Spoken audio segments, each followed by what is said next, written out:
वहाँ जब से भारतीय जनता पार्टी योगी आदित्यनाथ महाराज की उत्तर प्रदेश में सरकार बनी है, माफिया मुक्त किया है उत्तर प्रदेश को, माफियाओं को ख़त्म किया है उत्तर प्रदेश से।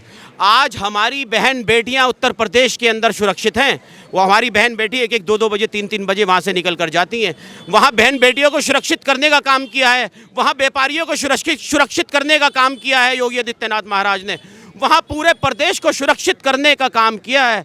और वो मॉडल मैं कहता हूँ कि जिस तरीके से दिल्ली के अंदर गुंडागर्दी चल रही है, केजरीवाल के गुंडे दिल्ली को लूट रहे हैं, कि मैं भी ये चाहता हूँ कि अब दिल्ली के अंदर भी योगी मॉडल आना चाहिए।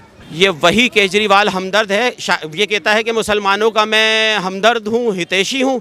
तू हितैषी नहीं है केजरीवाल, तू मुसलमानों का विरोधी है और तेरी पूरी पार्टी मुसलमानों की विरोधी है। भाई हमारे को पानी अच्छे से नहीं मिल रहा, हमारे को बिजली अच्छे से नहीं मिल रही, हमारे रोडों की हालत बहुत गंदी है। आज तार देखिए, आज दिल्ली की हालत देखिए, तार हमारे सरों के ऊपर लटक रहे हैं। मेरा मानना ये है कि केजरीवाल सरकार से मैं ये कहना चाहता हूँ कि आपने दिल्ली का विकास तो नहीं किया, लेकिन हमारी रोज़मर्रा की जो ज़रूरतें हैं तुमने उनको भी पूरा नहीं किया है, उनको भी पूरा नहीं किया है। अच्छा, केजरीवाल जी कह रहे हैं हमें एक मौका और दे दे, एक मौका और दे दे, हम बेहतर कर देंगे दिल्ली को।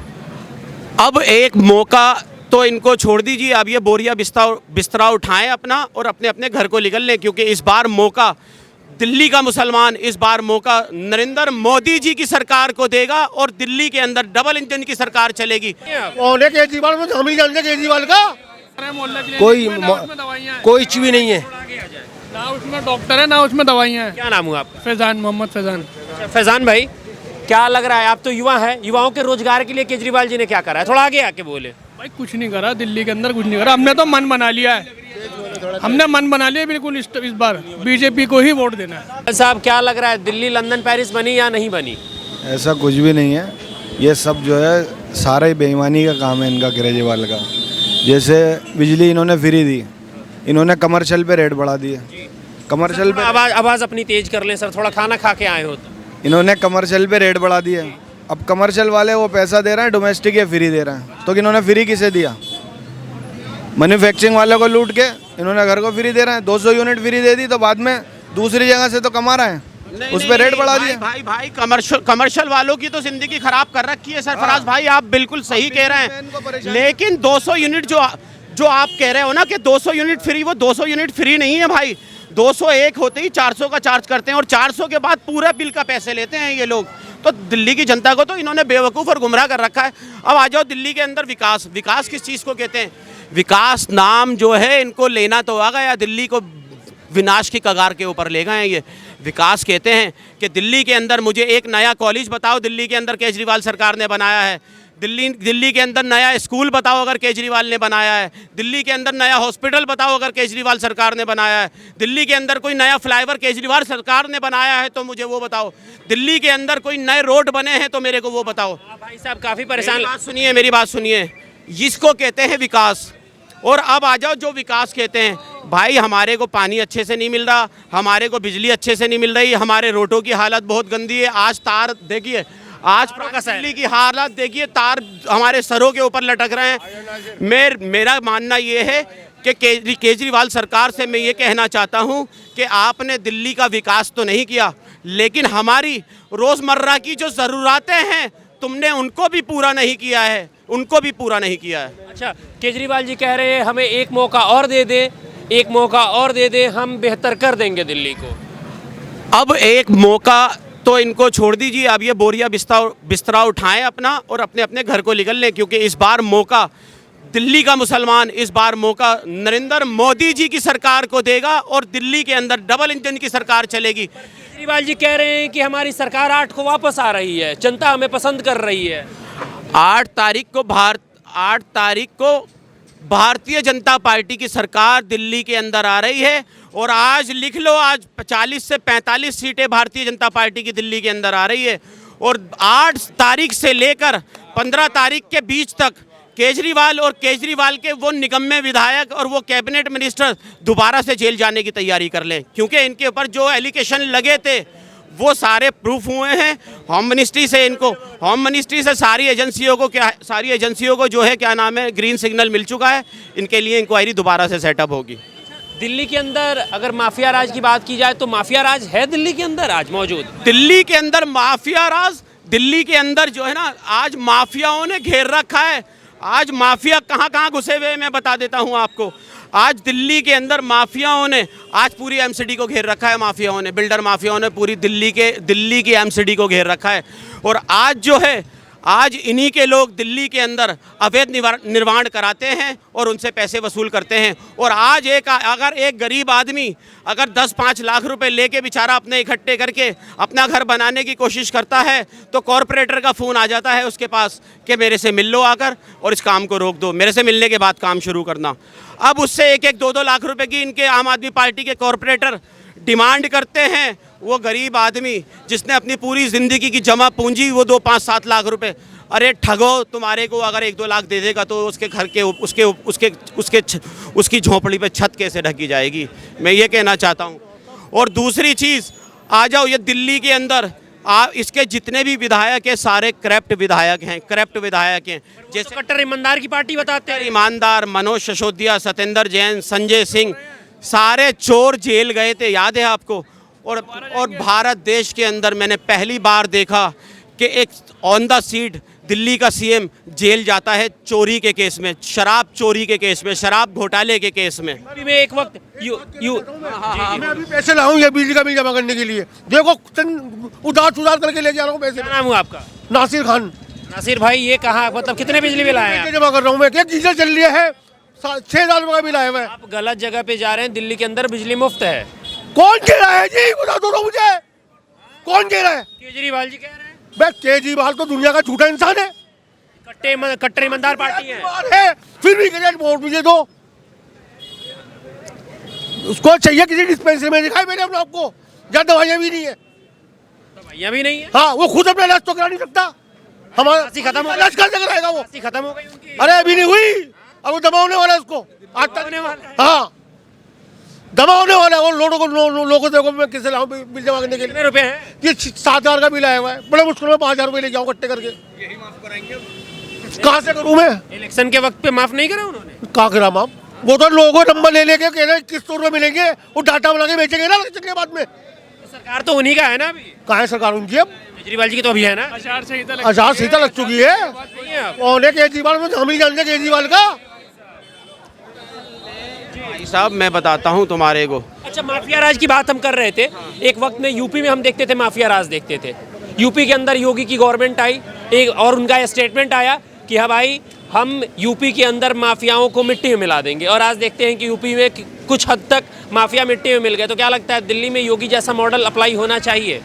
असल में आज की डेट के अंदर 22 राज्यों में भारतीय जनता पार्टी की सरकार है। 22 राज्यों में भारतीय जनता पार्टी की सरकार है और उन 22 राज्यों की पूरी स्टोरी और हिस्ट्री उठाकर देखो। उसमें से एक नमूना यही बता देता हूँ, उत्तर प्रदेश देख लीजिए, जहाँ इन विपक्षी भेड़ियों की सरकार थी, इन विपक्षी भेड़िए दलों की सरकार थी जिस टाइम के अंदर योगी आदित्यनाथ महाराज से पहले, वहाँ माफियागिरी खुली, बहन बेटियाँ सुरक्षित नहीं थी, वहाँ गुंडागर्दी खुली हो रखी थी। वहाँ जब से भारतीय जनता पार्टी योगी आदित्यनाथ महाराज की उत्तर प्रदेश में सरकार बनी है, माफिया मुक्त किया है उत्तर प्रदेश को, माफियाओं को ख़त्म किया है उत्तर प्रदेश से। आज हमारी बहन बेटियां उत्तर प्रदेश के अंदर सुरक्षित हैं। वो हमारी बहन बेटी 1-1, 2-2 बजे, 3-3 बजे वहाँ से निकल कर जाती हैं। वहाँ बहन बेटियों को सुरक्षित करने का काम किया है, वहाँ व्यापारियों को सुरक्षित करने का काम किया है योगी आदित्यनाथ महाराज ने। वहाँ पूरे प्रदेश को सुरक्षित करने का काम किया है।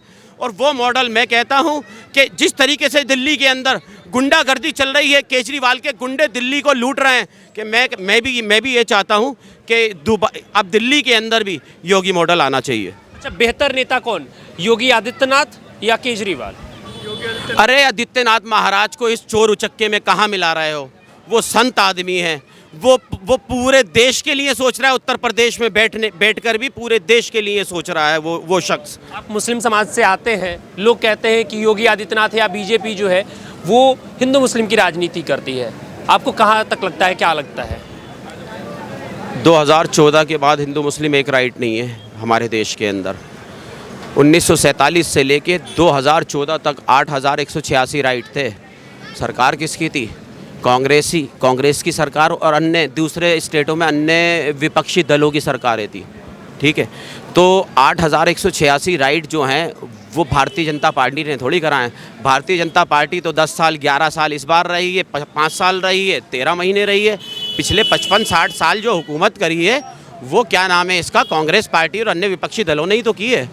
तो इन्होंने अब जैसे कि आप कह रहे हो कि दंगे तो 1947 से ही इन कांग्रेसी दलालों ने दिल्ली के अंदर नहीं पूरे हिंदुस्तान में शुरू करा दिए थे। इस प्यारे भारत देश के 1947 के अंदर 2 टुकड़े करा के एक पाकिस्तान बना दिया था और एक हिंदुस्तान के 2 टुकड़े करा के एक पाकिस्तान बना दिया था। और बात करते हैं कि मुसलमानों को डराते हैं कि मुसलमानों को बीजेपी आएगी तो मुसलमानों को देश से बाहर कर देती। सत्ता पाने के लालच में इन कांग्रेसी भेड़ियों ने लाखों करोड़ों मुसलमानों को देश से बाहर कर दिया था जो पाकिस्तान बनाया था। ये चाहते तो सारे समाजों को एक साथ रख के इस भारत देश को तेज़ गति से दौड़ा सकते थे, लेकिन नहीं, उनको मुसलमान पसंद ही नहीं था। 5 तारीख को दिल्ली में वोटिंग होनी है। दिल्ली के अंदर मुस्लिम समाज इस बार किसकी ओर है, किसकी तरफ रुख अपना रहा है? भारतीय जनता पार्टी, कांग्रेस या आम आदमी पार्टी? असल में कांग्रेस का तो नाम ही ना लो। 2014 के बाद जो भारतीय जनता पार्टी ने, नरेंद्र मोदी जी ने और देश की जनता ने और नरेंद्र मोदी जी ने जब से इनको केंद्र से उखाड़ा है इस कांग्रेस सरकार को, आज दर बदर की ठोकरें खा रही है कांग्रेस सरकार। और इनको ठोकरें भी नसीब नहीं होंगी क्योंकि देश के अंदर जो है ना दर बदर की ठोकरें खा रही है। अब आ जाओ इस निकम्मे केजरीवाल के ऊपर। ये वही केजरीवाल हमदर्द है, ये कहता है कि मुसलमानों का मैं हमदर्द हूँ, हितैषी हूँ। तू हितैषी नहीं है केजरीवाल, तू मुसलमानों का विरोधी है और तेरी पूरी पार्टी मुसलमानों की विरोधी है। जैसे कि आपको याद होगा पिछले टाइम के अंदर पंजाब के अंदर इसका एक विधायक है नरेश यादव, खबीस का बच्चा, उसने हमारी पाक किताब कुरान के पन्नों को शहीद किया था पंजाब के अंदर। ये कहता है कि मैं मुसलमानों का हितैषी हूँ, कुरान के पन्नों को शहीद किया था। इस देश के अंदर इतनी गंदी हरकत आज तक किसी पार्टी ने नहीं की जो इस केजरीवाल सरकार के विधायक ने की थी। कुरान के पन्नों को शहीद किया था। वो किताब हमारी सबसे पाक किताब है, उसके लिए मुसलमान मर भी सकता है और मुसलमान मार भी सकता है सामने वाले को। और इसके खिलाफ हमने धरना प्रदर्शन किया था इसके खिलाफ, जब इसको 3 साल की सज़ा और 15,000 का जुर्माना लगाया था इस नरेश यादव के खिलाफ। तो इसके ऊपर हमने मांग की थी, दिल्ली बीजेपी ने मांग की थी कि इसको जो है नरेश यादव को सजाए मौत की सज़ा होना चाहिए इसको। क्योंकि इसने कुरान को शहीद किया था। और अब आ जाओ केजरीवाल, निकम्मे केजरीवाल के ऊपर। इस निकम्मे केजरीवाल ने कोरोना काल के अंदर, आपको याद होगा, हज़रत निज़ामुद्दीन मरकज़ के अंदर हज़रत निज़ामुद्दीन के अंदर इसने ताला लगवाया था, सील लगवाई थी। मौलाना साहब हमारे धर्मगुरु हैं, मेरे धर्मगुरु नहीं हैं, पूरे विश्व के, पूरी दुनिया के मुसलमानों के धर्मगुरु हैं। उसने इतनी बदतमीज़ी से मौलाना साहब के लिए बोला था कि इस मौलाना साहब के ऊपर FIR होना चाहिए और इसको जल्द से जल्द पकड़ना चाहिए। कि मैं वही पूछना चाहता हूँ इस निकम्मे केजरीवाल से कि केजरीवाल, तू मुसलमानों का हमदर्द भी है और मुसलमानों के पीठ पीछे तू छुरा भी घोंप रहा है। यार ये काम तो किसी पार्टी ने भी नहीं किए जितने गंदे काम तू और तेरी पूरी पार्टी कर रही है। यहाँ पे इतने लोग मौजूद है, एक बारी पूछ लेते हैं, सभी लोग अपने हाथ ऊपर उठाकर जवाब दे सकते हैं। आप क्या लग रहा है कि केजरीवाल जी की वापसी हो रही है 8 तारीख को इस चुनाव में? भाई साहब तो एकदम सब शांत बैठे हुए, खाना वाना खा के आए हो कि नहीं आप लोग? बताओ यार, आ रही है या नहीं आ रही है केजरीवाल जी? नहीं आ रही। आ रही है भाई साहब? नहीं आ रही। अच्छा भाई साहब, एक बात बताएं, क्या लग रहा है केजरीवाल जी गवर्नमेंट में आएंगे इस बारी? नहीं आएंगे जी, नहीं। क्या कारण है नहीं आने? कुछ कारण क्या, उन्होंने कुछ करा ही नहीं ऐसे लग। केजरीवाल जी तो कहते हैं कि हमने स्वास्थ्य व्यवस्था बढ़िया कर दिया, शिक्षा व्यवस्था बढ़िया कर दी, हर जगह मोहल्ला क्लिनिक खोल दिए, महिलाओं के लिए बसेज फ्री कर दी, बिजली पानी मुफ्त दे दिए। अब क्या चाहिए? ये सारा झूठ है, कुछ नहीं करा ऐसा कुछ नहीं करा, हर झूठ है। डॉक्टर है मोहल्ला के लिए, कोई चीज भी नहीं है, ना उसमें डॉक्टर है ना उसमें दवाइयाँ हैं। क्या नाम हुआ आपका? फैजान, मोहम्मद फैजान। फैजान भाई, क्या लग रहा है, आप तो युवा हैं, युवाओं के रोजगार के लिए केजरीवाल जी ने क्या करा है? थोड़ा आगे आके बोले। भाई कुछ नहीं करा, दिल्ली के अंदर कुछ नहीं करा। हमने तो मन बना लिया है, हमने मन बना लिया बिल्कुल इस बार बीजेपी को ही वोट देना है। बीजेपी को ही वोट देंगे। भाई साहब कह रहे हैं, क्या नाम है आपका भाई साहब? जुबैन नाम है मेरा। हम अपने घर का मीटर लगवाने गए, वहाँ पे कहने लगे यार केजरीवाल के दफ्तर के अंदर चले आओ, 35,000 रुपये का जुर्माना माफ़ कर देंगे। उन्होंने जुर्माना कहाँ माफ़ कराया, हमसे पैसे ले लिए जुर्माना, फिर मीटर के नहीं अब चक्कर कटवाते रही है। केजरीवाल की सरकार आएगी कहाँ से? किसी कीमत पे नहीं आ सकती केजरीवाल की सरकार।